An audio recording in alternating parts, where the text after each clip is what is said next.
Allah'ım bağışla beni, günahlarım çöktürdür. Yazsan kat kat depterdir, canım urvan leppeydir. Allah'ım bağışla beni, kendir göğnüm kök yeri, ezbir bağlam kökleri, zandır kuştur kepteri.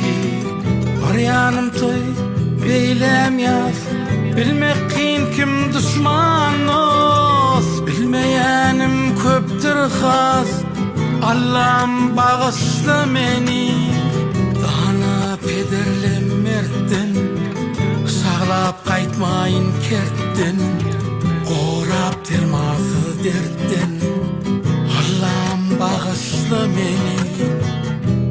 Ulmen asmarın xetten, pälim tutmarın ketdi, yeke gelmerin hüttü. Allah'ım bağışla beni. Diyen ortamam korkkan, duyan ögünde korkkan, korkyan kän zattan korkyan. Allah'ım bağışla beni. Şükür hallar bir tapda, bugün harsırıya kapda, yürek yanmasın otda. Allah'ım bağışla beni, yüreğim sana verdim, yaysam yekseler derdim, kıssana yine deydim.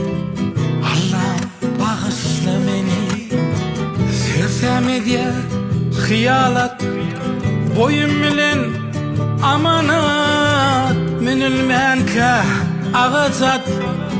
Allah'ım bağışla beni, dersim toprağın öpüp, gelmedim kapın depip,